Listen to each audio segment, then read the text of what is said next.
Thank you for joining me again in work this week. I worked on what I'm calling the knife vault. This is from my buddy Adam Perry Lang. It's finished, it's delivered, it's installed. As soon as I get some finished pictures from him, you'll look for it on my Instagram. You can follow Adam. There's a little bit of coverage on his channel for this. This was made in 3/8 inch thick steel. A lot of people ask me, where do I get my material from? In this case, I ordered the glass from a local person in Albany. Cut, no polish. Wired glass is still available to purchase. The steel is 3 and 4 inch wide, 3/8 inch thick steel from Online Metals or Krups. I forget exactly what the website is. And the reason I went with 3/8, a lot of people said, why so heavy? Because that piece of glass is extremely heavy. That piece of glass weighs about 100 pounds. So I had to make sure that the door wasn't going to flex, the box wasn't going to flex, it wasn't going to rack. And another misconception in the video, a lot of people say, people can break into that very easy. It's a vault. A lot of people said you can break in from the back. If you broke the glass, you can cut through the chicken wire. It's a vault, it's just an expression. It's not necessarily meant to keep somebody's lifelong possessions. If that was the case, it wouldn't be on the glass. It would be in something solid and enclosed. I wouldn't be bragging about it on the internet. Basically, I should call it a knife showcase. That doesn't, it's not as sexy.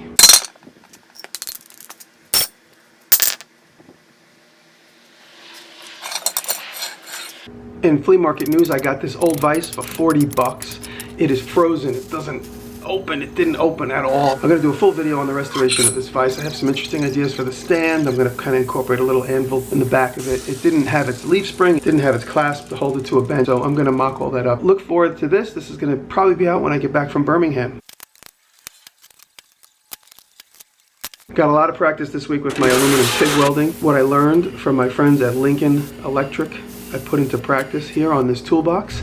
I got all this high polished aluminum from my friends at Alumatank. Thank you guys. What I'm working on here is a toolbox. This is going to be for my Carolina sponsored video, Carolina shoe sponsored video. I certainly need practice with my TIG welding on aluminum. I might just do my best on this and then leave the weld. As crummy as they might be, they're cohesive, they're strong. They just, it looks like a stack of change, not dimes. What I'm going to do is I might leave it just as a moment in time of my progress and then use that as my beginning. It's really the first time I've TIG welded up in an entire series of seams. We'll see how it comes out ultimately. It's almost completely enclosed. I welded it till it got too hot to handle and then I left it, and now I'm on my way to Birmingham.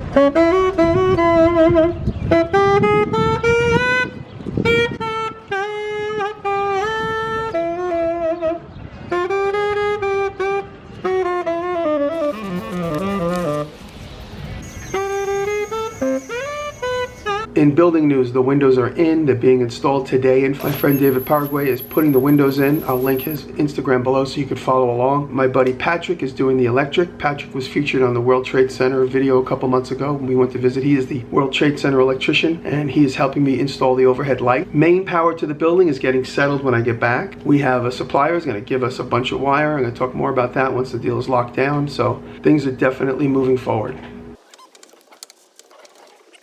The power hammer restoration video is up. It's doing really well. If you're interested, go take a look.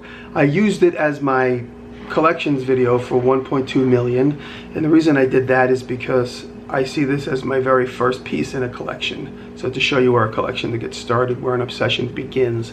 It started with this machine, which I got in pieces. I didn't think I was going to be able to pull it off, but I got it restored back together in operating, functioning manner. I'm going to move it to its new home in the backyard from the workshop, and we're going to get it all set up. It's going to be nice. Look forward to that this summer. Blacksmithing shop.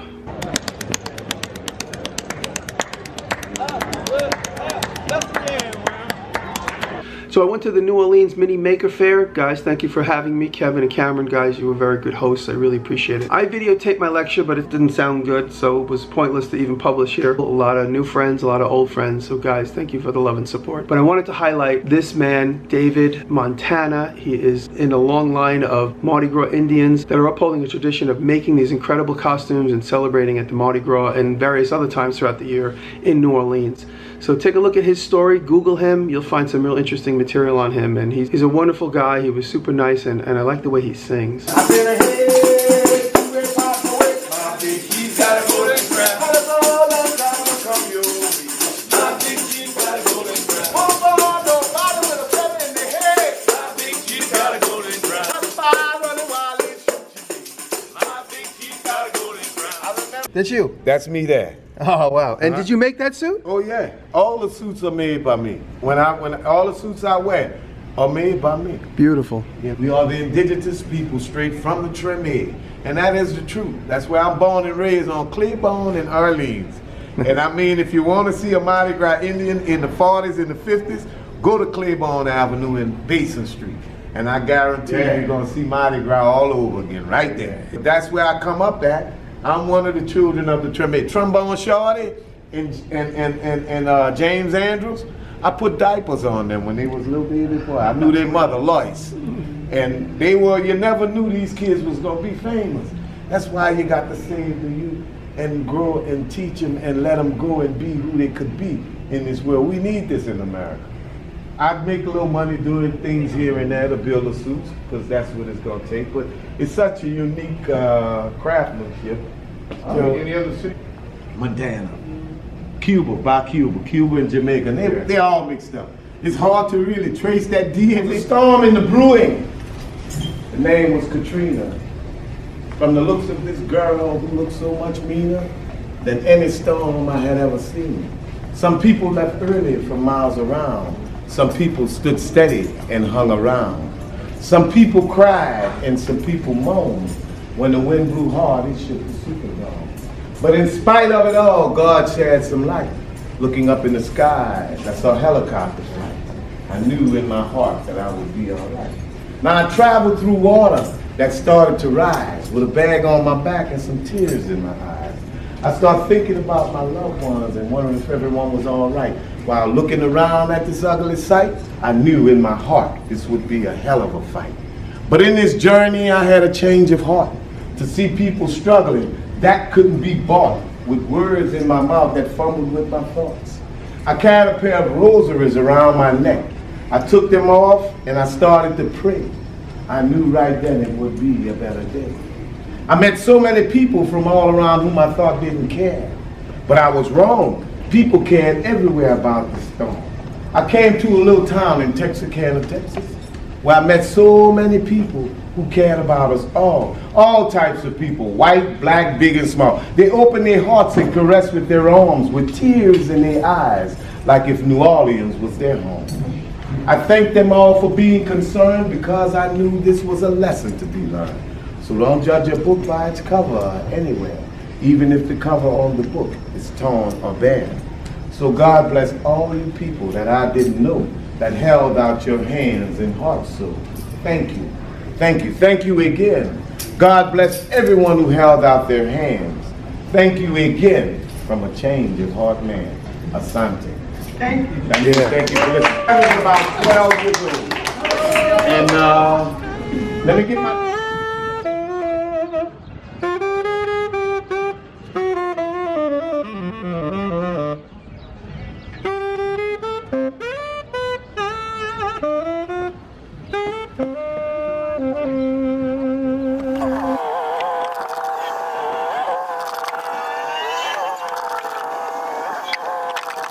In junk picking this week, I picked up this Landis 12F sewing machine. It's for sewing the welt along the edge of a boot or a shoe.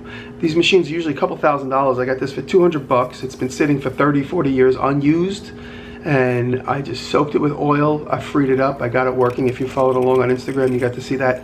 And it seems to work pretty good. I haven't sewn with it yet, but when I get back from Birmingham, it's going to be one of the first things I do.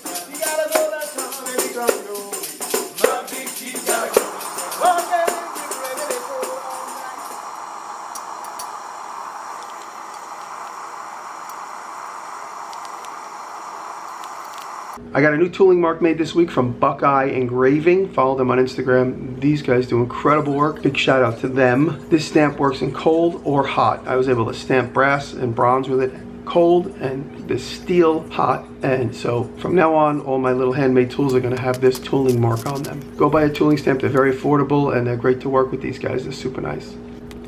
Big shout out to FormBox. They make this affordable vacuum forming machine. They sent me one. I have plans on using the Tormach to make a mold of a chocolate bar that's going to say DiResta in the top of the chocolate bar, and then I'm going to use this FormBox machine, vacuum forming machine, to make the mold. So that's going to be an upcoming video. It's going to be exciting.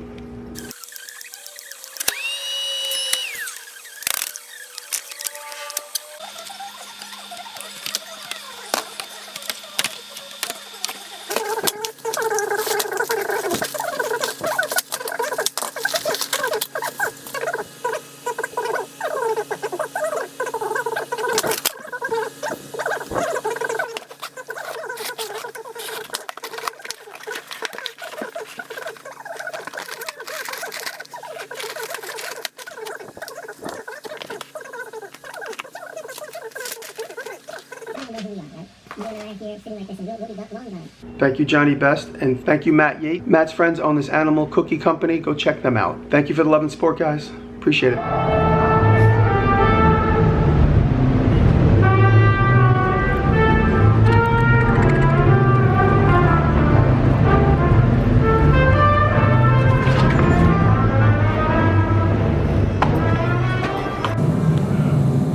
Went to Indianapolis this week to go visit the guys at Coal Iron Work. Zach invited me along from ZH Fabrication. His orientation, learned how to use the machine, and of course I learned how to use the machine. I got to play with it, and it is so much fun to play with a forging press. While I was there, my mind was racing. By the time I left, I bought a machine. These guys are going to custom build me a machine. These guys have such a great story, and I'm so excited to get my hands on one of these machines. They're building me a 50-ton. It's similar to the yellow one in this little clip, but mine's not built yet. A big shout out to Andrew and Nathan. Guys, thank you so much for the orientation and opening your shop up to me. Andy Davis. Nathan Brandt. Yeah, we're co-owners of Coal Iron Works. We build all the presses, make sure everything functions. We come up with all the designs and all the technical stuff. We started this 2 years ago, 3 years ago? It's 3 years ago now, and he built the very first press to help him build knives and make Damascus and stuff. I used it intermittently and loved it. That somehow we decided one day to build our first 16-ton. We went to a local scrapyard, bought some stuff, assembled it, took it to Sofa, had a fantastic receipt to it, and it just started getting orders. And that was it. Like literally, it just very organically went from, when we started Coal Iron Works, we thought we were going to be doing gates and railings and furniture. I mean, that's what we thought. But, now you manufacture these incredible machines. Yeah. And we kind of, we took both of our artistic backgrounds and kind of put it into making a machine that it looks good and it functions. What is your artistic background? What's your training? I went to college for metalsmithing, jewelry kind of stuff. Right. That's primarily just where I learned craftsmanship. I started when I was 11. I did ornamental blacksmithing at threshing shows. I'd travel over the Midwest and demonstrate making stuff. YouTube. I baited you to say that. Our own failures are our biggest. Yeah, absolutely. Trying stuff. That's the thing that has worked for us from the beginning. If we think of something, we try it. We pay for it, we do it, we build it. If it doesn't work, we fix it and make it work. And through that, we've learned how the material functions. Through other people critiquing us and criticizing us, have given us this huge. I would imagine keeping a very open mind. Right. There's so many various needs for a machine like this. Yeah, we're just some guys that started a company in a garage building these machines. I mean, that's just. Well, and we've sent presses to Guam, Saudi Arabia. We set ourselves apart. We're the only C-frame design out there.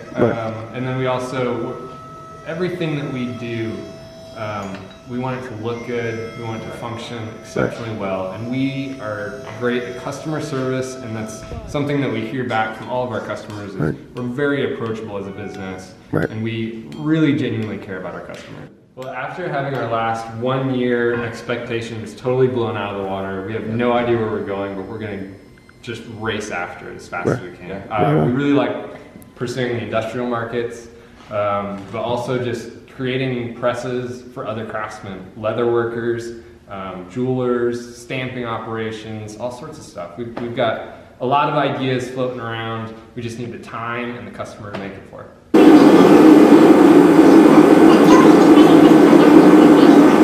Before I start forging a design, I'll just start brainstorming, sketching it out. Obviously, I'm an unashamed Tolkien geek, all things history and fantasy and myth and lore. So, Do you ever just jot something down while you're driving, or is everything a beautiful image?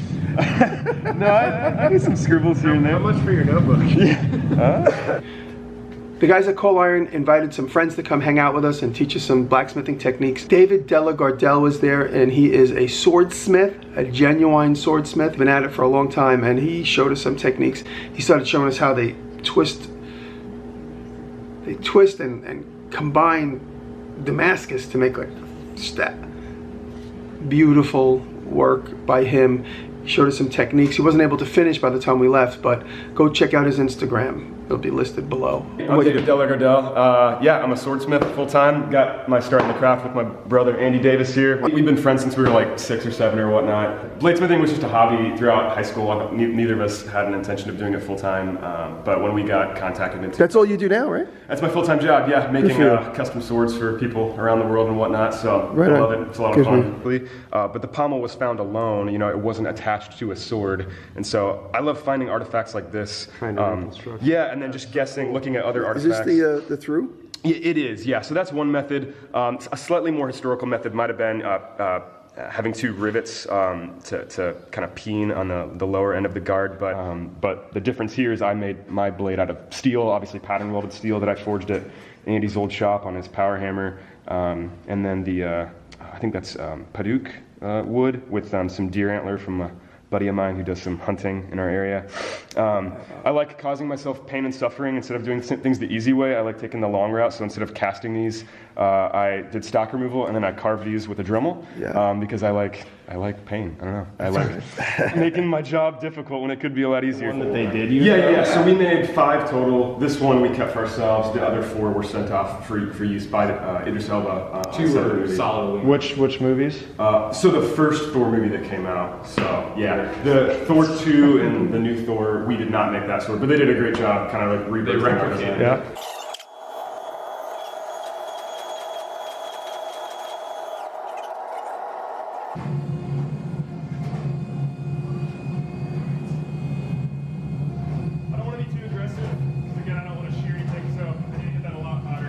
And Peter Brasspananks was there. I hope I said that correctly. Peter is a blacksmith who does these beautiful, intricate, yet simple, but complex joinery, and like you'll hear me say, I think I call them unsolvable puzzles. And he taught us how to puncture and make a joint. And he's very methodical and loves his craft, and it comes through. It was really inspiring just to spend some time with him, let alone get a chance to watch him work and teach. So Peter, thank you. It's a pleasure to meet you. My name's Pete Brasspananks. I started, I went to art school for college, and mostly doing ceramics, sculptural ceramic. So the process is kind of the same. The plasticity, just the method to get there is a little different. Yeah. And I started doing small jewelry. Eventually got a job working for a blacksmith in his paint booth. Blacksmithing is my career, but it's my hobby as well. You know, the what's possible, what can you get out of a lump of inert material? Yeah. Give it life and body and form. Right. So I love that they're like unsolvable puzzles. yeah. That's what I love about them. Yeah, I make work for blacksmiths to look at. Yeah. That's kind of how I consider it. It makes more sense if you understand the process, or the process that can't be in it. I've been doing more classes this past year, traveling around. Yeah, they're kind of few and far between when they come about. I post about it online, that sort of thing. Well, you learn a lot in the process because everybody works different, everyone screws up different, everyone has success different, and you can refine your own process by teaching other people, through the problems that arise. Well, I just wanted to say thanks for teaching me today. It was a great experience, no problem, man. Great to get to know you. It's fun, it's a good time. This is a shout out to my friend Gary at Sparks Workshop Brooklyn. They are a place where you can go and rent space. You could use machines, but you could also have a place to work. In New York City and Brooklyn, it's tough to find workspace. At Spark Workshop, you can find space. So go to their website, take a look, join the crew there. I am going to come in June and do a hangout there. If there's any other New York makers that want to join me, maybe the first week of June we're talking, email me, let me know. We'll all meet up down there. We'll nail a date, and of course in social media, I will drive that date home.